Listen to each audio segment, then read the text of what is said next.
Hello students, आज हम लोग डिस्कस करेंगे सेट थ्योरी के सम प्रॉपर्टी या सम रूल्स हम लोग डिस्कस करेंगे। लेकिन उससे पहले मैं एक चीज आपको बता दूं, जिन बच्चों के पास मेरा व्हाट्सएप नंबर नहीं है, जो मुझे पर्सनली नहीं जानते हैं, वो मुझे क्या करेंगे, डिस्क्रिप्शन में मैंने इंस्टाग्राम आईडी का आपको लिंक दे रखा है, वहां पे जाके आप मुझे अपना डाउट डीएम कर सकते हैं। ठीक है, तो बेझिझक मुझसे अपना मैथ का डाउट आप पूछ सकते हैं। तो आज यही अब हम लोग डिस्कस करते हैं सेट थ्योरी के रूल्स। तो इसमें तीन जो है ना बेसिक रूल्स हैं जो आप 6, 7, 8 से पढ़ते आए हैं, जैसे कि कॉम्यूटेटिव हुआ, एसोसिएटिव और डिस्ट्रीब्यूशन हुआ। तो सेट थ्योरी में जो ऑपरेशन आपने पढ़े यूनियन और इंटरसेक्शन, तो उन दो ऑपरेशन के साथ हम लोग सबसे पहले इन तीन प्रॉपर्टीज को दिखाएंगे। तो पहली प्रॉपर्टी मैंने आपको बताई है कॉम्यूटेटिव। पहली प्रॉपर्टी क्या है? कॉम्यूटेटिव। दूसरी हमारी आ जाएगी एसोसिएटिव एंड थर्ड प्रॉपर्टी हमारी है डिस्ट्रीब्यूशन। थर्ड प्रॉपर्टी हमारी आएगी डिस्ट्रीब्यूशन। ठीक है, और ये रूल आपने पहले भी देखे होंगे छोटी क्लासेस में 6, 7, 8 में, बट वहां पे जो हमारे एल्जेब्रा थी, जो ऑपरेशन थे, वो प्लस या माइनस या मल्टीप्लिकेशन के हुआ करते थे। यहाँ पे ऑपरेशन सेट थ्योरी में हमारे यूनियन और इंटरसेक्शन का ऑपरेशन है।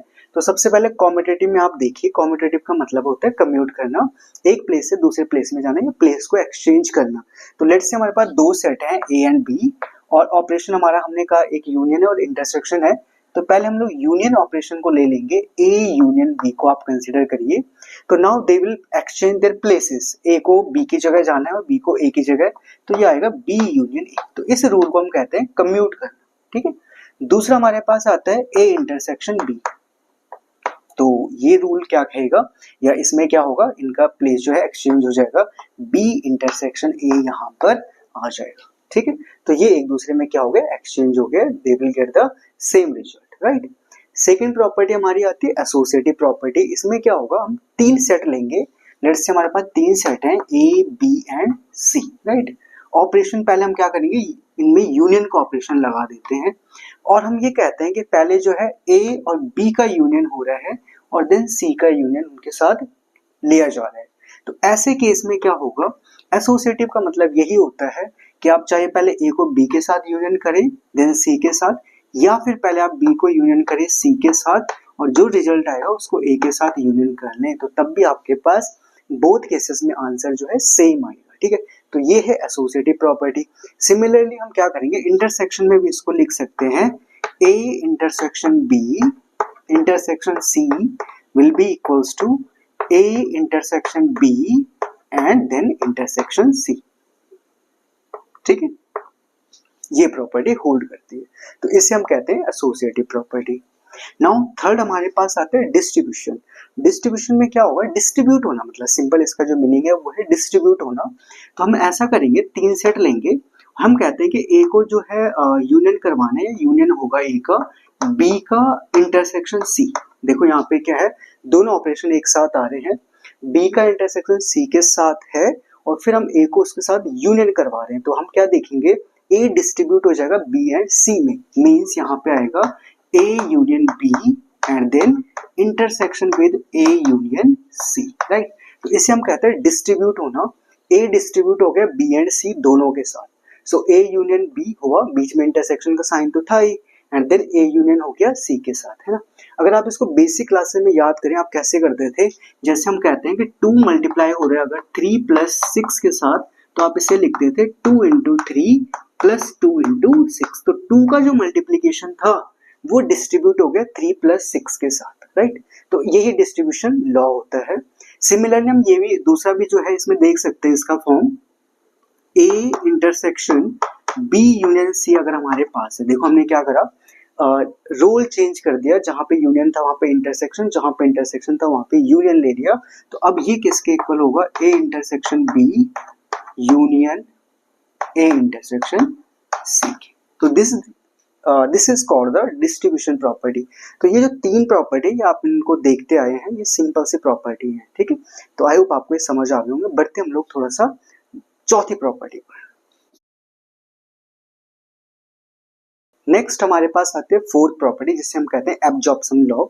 एब्जॉर्प्शन लॉ में क्या होता है, देखो इसका मतलब है एब्जॉर्ब करना। एब्जॉर्ब करने का क्या मतलब होता है, किसी चीज को एब्जॉर्ब कब कहते हैं हम लोग, अवशोषित करना, ठीक है।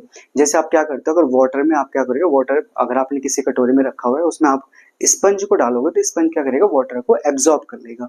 ऐसी ही प्रॉपर्टी की ये वाले जो प्रॉपर्टी है या रूल है ये भी सिमिलर इसी तरीके का है। होता क्या है, लेट्स से हमने कहा एक सेट है ए और ये जो है पहले ही किसी दूसरे मीन्स ए को हम दो बार लिखते हैं और इसका ए का ऑपरेशन किसी अनदर सेट के साथ ऑलरेडी डिफाइंड है, लेट्स से बी के साथ, ए यूनियन बी है ना। या एक और केस में लूंगा, ए का ऑपरेशन पहले ही किसी सेट के साथ डिफाइंड है, ए इंटरसेक्शन बी, ये ऑलरेडी डिफाइंड है। तो ए जाके क्या करेगा, इसको एब्जॉर्ब कर लेगा, अवशोषित कर लेगा। कैसे, अगर ए का यूनियन है किसी दूसरे सेट बी के साथ और इसका हम इसके साथ इंटरसेक्शन ले लें ए का, सिमिलरली अगर ए का किसी दूसरे सेट के साथ इंटरसेक्शन है और हम जाके फिर यूनियन ले लें ए के इस सेट के साथ, तो ए क्या करेगा, इसको एब्जॉर्ब कर लेगा, इसका जो रिजल्ट आएगा वो ए ही वापस आ जाएगा। तो इसको कहते हैं एब्जॉर्प्शन लॉ, ठीक है। अब आपको ये प्रूफ कैसे होगा, तो इसको प्रूफ करने के लिए आप सिंपल वेन डायग्राम से इसको देख सकते हैं हम लोग। आप वेन डायग्राम बनाइए, लेट्स से ये हमारा यूनिवर्सल सेट है, रेक्टेंगल से इसको रिप्रेजेंट करेंगे एंड हमारे पास यहाँ पे दो सेट हैं ए और बी। तो हम केवल इस वाले को प्रूफ करते हैं, पहले वाले को, नीचे वाला सिमिलरली हो जाएगा सेकंड वाला। तो ए यूनियन बी हमारे पास क्या होगा, आप देखिए ए यूनियन बी का मतलब है ए और बी बोथ, राइट। ए को भी हम शेड करेंगे और बी को भी हम लोग शेड कर देंगे, this is the A union B. तो ये वाला पार्ट तो हो गया ए यूनियन बी। नाउ इसके साथ आप ए का इंटरसेक्शन ले रहे हैं, तो आप देखो इस पूरे पार्ट के साथ अगर आप ए का इंटरसेक्शन लोगे तो वापस से कौन सा सेट आ जाएगा, ए सेट आ जाएगा, गॉट इट। तो this is the property, this is the fourth property, right. तो वेन डायग्राम से हम लोग इसको प्रूफ कर सकते हैं, राइट। तो आई होप आपको ये समझ आएगा और ये इंपॉर्टेंट प्रॉपर्टी पे इसको आपको याद रखना है, ठीक है। नेक्स्ट हम लोग बढ़ते हैं फिफ्थ प्रॉपर्टी पे, which is called idempotent rule. Idempotent rule, idempotent rule का मतलब होता है किसी भी सेट का उसी सेट के साथ ऑपरेशन, राइट। तो लेट्स से हमने कहा ए का ऑपरेशन ए के साथ, so A union A and A intersection A, A union A and A intersection A, so in both the cases we get A again, हमको क्या मिल जाएगा, ए सेट अगेन हमको मिल जाएगा। दिस रूल इज कॉल्ड या this property is said to be idempotent rule, और इसको भी आप वेन डायग्राम से ऐसे सिमिलरली देख सकते हैं, ठीक है। तो ये भी सिंपल सा है, I hope so. Now next sixth property आपके पास आते हैं complement rule.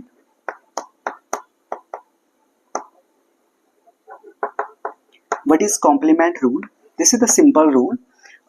If we do complement of a complement set, we get we get again the original set. Means let's say A is the set और हम इसका एक बार पहले complement ले चुके हैं, then again we are taking the complement of this set.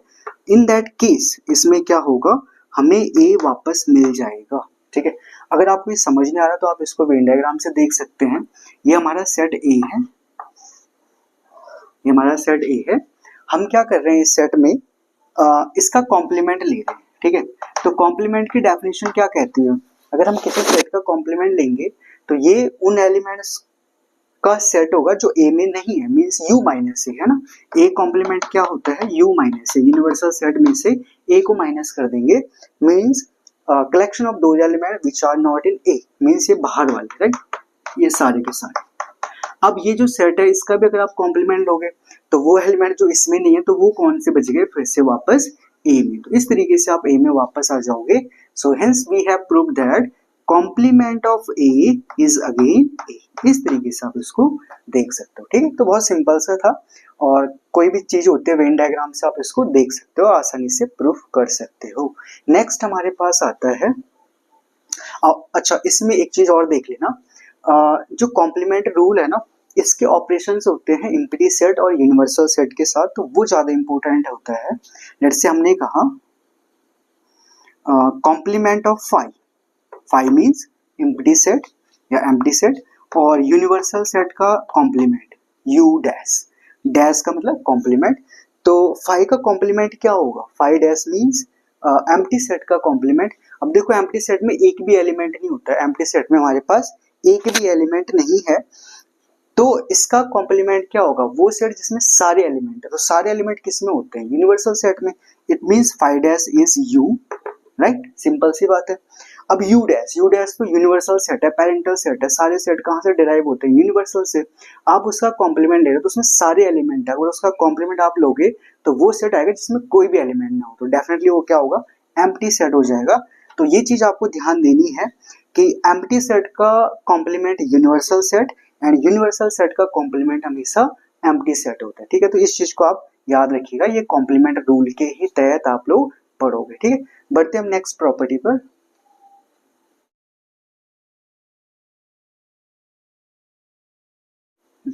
अब next हमारी है डिमॉर्गन लॉ, जो बहुत मोस्ट फेमस है, मैथमेटिशियन थे डिमॉर्गन, उन्हीं के नाम से है।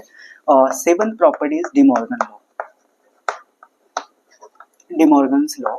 सो ये क्या कहता है कि अगर हम क्या करें, दो सेट हैं ए यूनियन बी और इसका कॉम्प्लीमेंट लें, पहला ये।